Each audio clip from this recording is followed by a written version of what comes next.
Hello, you all are welcome to B.K.B. Assam. Students, today our topic is English for class 10. First of all, I would like to introduce you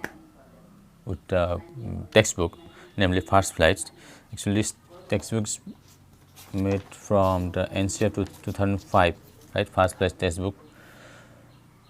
for class 10 is based on the new syllabus in English, which was prepared as a follow up to National Curriculum Framework 2005. National Curriculum Framework 2005 মতে কিতাপখন বনোৱা আছে এটা কি আছে rich and comprehensible input to learner to enable their engagement in learning শিকনৰ লগত তোমালোকক এংগেজমেণ্ট বনাই ৰাখিবৰ কাৰণে আমি যেটো জানো India is a multilingual nation, right? So it aims of the textbook is to helping the learner to read for meaning in context and later thus providing a bank of language to serve the base for communication in English. The latter you will be able to communicate in English, although you may be different linguistic person. Whatever your mother tongue, that's not a matter, but through your mother tongue you must learn the English,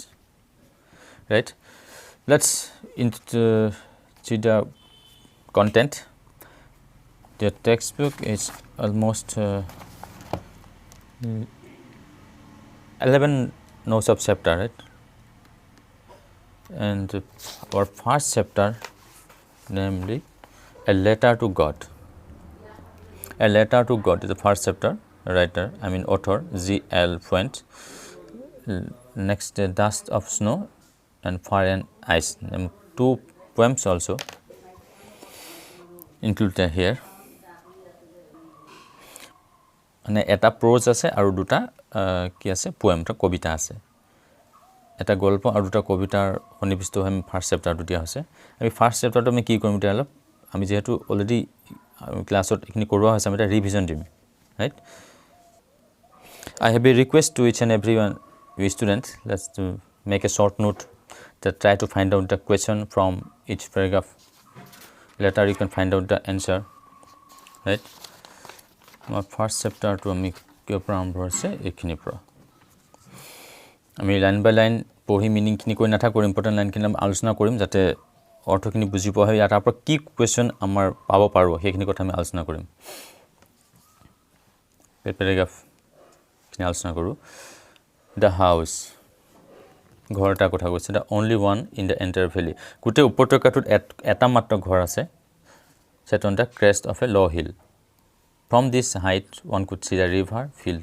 ripe corn dotted with the flowers that always promised a good harvest par hobo line by line আমি অৰ্থ কৰি থাকো ইয়াৰ আমি নায়ক কোন মানে অসমীয়াত ক'ব গলে নায়ক এই গুটে গল্পটোৰ ইনশৰ্ট যদি কওঁ যে মেইন ক্যাৰেক্টাৰ কোন আছে ইয়াত লেন্সো বুলি এজন মেইন ক্যাৰেক্টাৰ আছে আমি পাইছো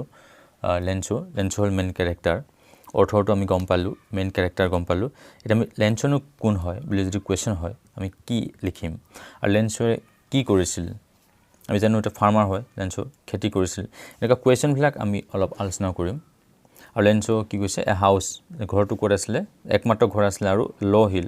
চাপৰ পাহাৰ এটা দাঁতিত দিয়া আছে ঘৰটো ক'ত situated in মানে আৰু where did লেন্সো lived in তেনেকুৱা কোৱেশ্চন আহিব পাৰে সো আমি কেনেকুৱা ধৰণৰ কোৱেশ্চন পাব পাৰো আমি এটা আলোচনা কৰো ফাৰ্স্ট আমাৰ অথৰ G.L. Fuent ঠিক আছে মেইন ক্যাৰেক্টাৰ লেন্সো এই গুটে প্ৰস্তুৰ মেইন ক্যাৰেক্টাৰ কি আছে লেন্সো who was লেন্সো বুলি যে কোৱেশ্চন আহে লেন্সো কোন the লেন্সো was a farmer who grew crop of corn মানে কি গুম ধান মাকৈ খেতি কৰা এজন খেতিয়ক আছিল লেন্সো আৰু যেটো very short I mean question answer হ'ব এটো ঠিক আছে সেখানে 1 মার্ক থাকিব তাতকৈ বেছি লিখা দৰকাৰ লেন্সো কোন লেন্সো খেতিয়ক কি খেতি কৰিছিল মাকৈ খেতি কৰিছিল তাৰপিছত যদি ভাবো where did লেন্সো live in ক'ত বাস কৰিছিল বা এনেকৈ যদি কোৱেশ্চন আহিব পাৰে where was লেন্সো's home situated লেন্সো ঘৰটো ক'ত অৱস্থিত তো 2016 ত HSLC एग्जामত গৈছে আমাৰ ঠিক আছে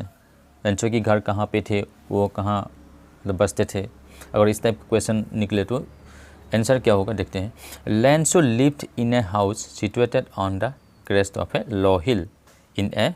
valley. আকৌ এটা কথা মই এখানে মানে এটা মই ইন্ডিকেট কৰিব বিচাৰিছো যে that was the only one house in the entire valley. যেহেতু আমি এটো প্ৰস্তুত পাইছো only one house আসলে গুটে entire valley টুত লেন্সৰ ঘৰটো একমাত্ৰ ঘৰ আছিল গুটে উপত্যকাটোত ঠিক আছে আমি লেন্সৰ ঘৰ কোট লেন্সৰ কি কেনেকৈ বাস কৰিছিল লেন্সৰ কি খেতি কৰিছিল মাকৈ খেতি লেন্সৰ কোন হয় এই গুটে কিটা কোৱেশ্চন ভেৰাইটিজ কোৱেশ্চন ইয়াৰ পৰা আমি আহিব পাৰে কিন্তু এনসাৰ এইখিনি হ'ব আমি পাছত আৰু অকমান যদি আগবাঢ়ি যাওঁ এটা কথা আছিল ৰিভাৰ কথা আছিল এটা কি দেখা পায় One could see the river and the field of ripe corn মানে পকা পকি থকা corn মানে মাকৈ পকা মাকৈ with flowers ফুল দেখা পায় good harvest মানে খেতি চপোৱা সময়খিনি কথা কৈছে এটা যে প্ৰশ্ন আহে what could one see from Lenso's house লেন্সৰ ঘৰৰ পৰা এজনে কি দেখা পায় one could see the river নদী এখন দেখা পাব field of ripe corn পকি থকা মাকৈ খেতি পকা মাকৈ খেতি গুমধানৰ খেতি dotted with flowers from Lenso's house লেন্সৰ ঘৰৰ পৰা এইখিনি বস্তু দেখা পায় মানে এটা প্ৰাকৃতিক সৌন্দৰ্যতা কথা কোৱা হৈছে ঠিক আছে আৰু লেন্সৰ ফ্যামিলি কথা আমি এটা যদিও কোৱেশ্চনত নাই আমি আলোচনা কৰোঁ লেন্সৰ কি আছে এজন ওমেনৰ কথা ইয়াত আলোচনা কৰা আছে দা ওমেন হয়তো কোৱেশ্চন এনেকৈ আহিব পাৰে who was the omen indicated in the prose এই গল্পটোত ওমেন বুলি কাকোৱা কোন এজন মানে এগৰাকী নাৰীক ইয়াত ইন্ডিকেট কৰা আছে কোন আছিল তেখেত আছিল কোন লেন্সৰ ওয়াইফ আচ্ছা আৰু ফ্যামিলি ইয়াতে দুটা মানে সন আছিল তাৰ মানে কি দুটা পুতেক আছিল ইয়াত যেহেতু কোৱা হৈছে যে older boy the older boy were working in the field পথাৰত খেতি কৰি কাম কৰি আছিল ডাঙৰটো while the smaller ones are playing near the house অৰ্থাৎ এইখিনি কথা ক'ব পাৰে যে ল'ৰা দুজনে কি কৰি আছিল এনেকুৱা বুলু কোৱেশ্চন আহিব পাৰে যে ডাঙৰজনে পথাৰত কাম কৰি আছিল আৰু সৰুজনে কি কৰি আছিল ঘৰৰ ওচৰত খেলি আছিল ঠিক আছে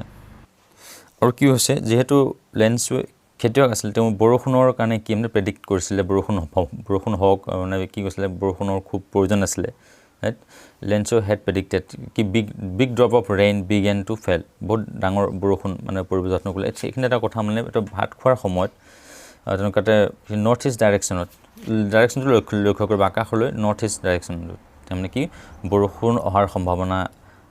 লেন্সো দেখা পাইছিল আৰু কোনতে তেনেকা ডাঙৰ বৰষুণ পৰিলে আৰু কি হৈছে air was fresh and sweet এই এয়াৰৰ কথাও আছে কণ্ডিশ্যন কেনেকুৱা ফ্ৰেছ মানে হটেজ আৰু মিঠা বতাহ বৰিব লৈছিলে তেনেকা the man went out for no other reason than to have the pleasure of feeling the rain মানে মানুহজন বাহিৰলৈ খাদ্য এৰি খোৱাৰ বস্তু এৰি বাহিৰলৈ গুচি আহিলে কিয় গুচি আহিলে যে বৰষুণ বহুত দিন পৰা নাই বৰষুণৰ অভাৱত আছিল তে বৰষুণ পৰাৰ যেটো আমি আনন্দ লিখা আছে went out for no other reason বেলেগ কাৰণত নাই কিয় আহিছিল to have the pleasure of feeling the rain আনন্দ অনুভৱ কৰিবলৈ ৰেইন অন হিজ বডি তেওঁ শৰীৰত যেতিয়া মানে বৰষুণ পৰিব টোপাল পৰিব তাৰ আনন্দটো ল'বলৈ কাৰণে তেওঁ বাহিৰলৈ গুচি আহিছিল হৈছে আৰু ৰেইন ড্ৰপৰ কথা তিনটা কথা ইয়াত কোৱা হৈছে এটা মানে আলোচনা কৰিম আমি এইখিনি কথা why did Lenso went out from home লেন্সৰ ঘৰৰ পৰা কিয় বাহিৰলৈ গুচি আহিছিল এইটো কথা আহিব পাৰে Lenso went out to have the pleasure of feeling the rain on his body তেওঁ শৰীৰত বৰষুণ পৰাৰ যেটো আনন্দ হেতু অনুভৱ কৰিবলৈ তেওঁ বাহিৰলৈ উলাই আহিছিল ঘৰৰ পৰা এইখিনি এটা কথা আমি আৰু ৰেইন ড্ৰপক তিনটা কোৱালিটি কথা আছে ৰেইন ড্ৰপ নিউ কয়েন্স মানে বৰষুণৰ টোপালবিলাকক কি নতুন পইচা নিচিনা তেওঁ মানে কি কৈছে তুলনা কৰিছে তাৰে বিগ ড্ৰপ যেটো ডাঙৰ বৰষুণ পৰিছিল তাক কৈছে 10 সেন্ট পইচা 10 পইচা আৰু লিটল ড্ৰপক কৈছে 5 বুলি আলোচনা কৰিছিল এই প্ৰস্তুত কিয়ম কোৱা হৈছে আৰু তোমালোকৰ আহিব পাৰে যে বিগ ড্ৰপক মানে ডাঙৰ টোপালক কিহৰ লগত তুলনা কৰিছিল 10 পইচা আৰু সৰু টোপালক 5 পইচা ঠিক আছে আৰু সিলভাৰ কইনৰ কথাও আছে পিছলৈ আমি পাইছো এইখিনি হ্যাপিনেস ওয়াজ শৰ্ট লিভড আৰু এটা কথা এই সুখটো যেটো আনন্দটো বেছি সময়ৰ কাৰণে নাথাকিলে কিন্তু খুব শৰ্ট পিৰিয়ডৰ কাৰণে থাকিলে কিয় থাকিলে strong wind and very large hailstone began to fall কৈছে খুব শক্তিশালী বতাহ আৰু মানে শিল দুমহা বৰষুণ পৰিলে আৰু সেই কাৰণে এই হ্যাপিনেস ওয়াজ শৰ্ট লিভড কম সময়ৰ কাৰণে এই সুখটো থাকিলে এটা কম সময়ৰ কাৰণে বৰষুণ পৰা সুখটো কিয় থাকিলে এনেকৈ প্ৰশ্ন আহিব পাৰে আৰু ফাৰ্স্ট অফ অল মই এটাই কম তোমালোকক এটা খুব ভালকৈ অৰ্থখিনি জানি পঢ়িবা আলোচনা কৰা হৈছে এইখিনি ক্লাছত পাছৰ পৰা শ্বৰ্ট নোটবিলাক ল'বলৈ যত্ন কৰিবা কি কুৱেশ্যন আহিব পাৰে এই পেৰাগ্ৰাফটোৰ পৰা পৰীক্ষাত কি আহে পিছৰ কথাত কি প্ৰশ্ন মানে ওলাব পাৰে আৰু তাৰ এনচাৰটো তুমি নিজৰ মাতৃভাষাত whatever your mother tongue that not a matter may be Assamese Bengali Nepali আৰু whatever but your thinking should be in your mother tongue later you can convert to your required language I mean English ঠিক আছে নিজৰ মাতৃভাষাটোত শিকিবা বুজিবা আৰু তাক ইংলিছলৈ translate কৰি দিবা তাৰ কাৰণে তোমালোকৰ গ্ৰামেটিকেল মানে নলেজ লাগিব গ্ৰামাৰো লাগিব টেন্সৰ কথা আছে আৰু ৱৰ্ড ষ্টক লাগিব এইখিনি হৈ যাব তোমালোকৰ লাহে লাহে অভ্যাস কৰিবা আৰু ইয়াত হেলষ্টোনৰ কথা কৈছে ফ্ৰজেন ৰেইন হেলষ্টোন মানে কি প্ৰশ্নত প্ৰজত তোমালোকে পাবা হেলষ্টোন ফ্ৰজেন ৰেইন অৰ্থাৎ মানে বৰফৰ বৰষুণ তাত বৰষুণটো হয় মানে শিল বৰষুণ বুলি যাক আমি কওঁ সেইটো কথা কৈছে তাক কি নিউ চিলভাৰ কইন নতুন ৰূপৰ পইচা নিচিনা ইয়াত মানে তুলনা কৰিছে এই প্ৰস্তুত আৰু হেল ৰেইনত যিটো খুব শিল ধুমুহা বৰষুণ হ'ল শিল বৰষুণ হ'ল কিমান সময়ৰ কাৰণে থাকিলে 1 আৱাৰ 1 ঘণ্টাৰ কাৰণে থাকিলে আৰু ক'ত পৰিছিলে on the house garden hillside cornfield মানে গোমধানৰ খেতিৰ কথা কৈছে হিলছাইড পাহাৰত পৰিলে বাগিচাত পৰিলে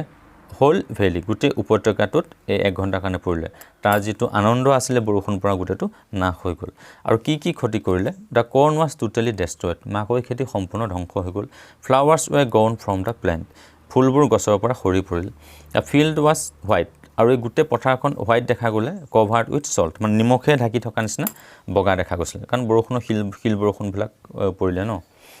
তে আজিলৈ ভিডিঅ'টো এইখিনিতে সামৰিছোঁ ছেকেণ্ড পাৰ্টটো আমি আলোচনা কৰিম আৰু কিবা জানিবলগীয়া থাকিলে কমেণ্ট কৰি জনাব তে ৰাখিছোঁ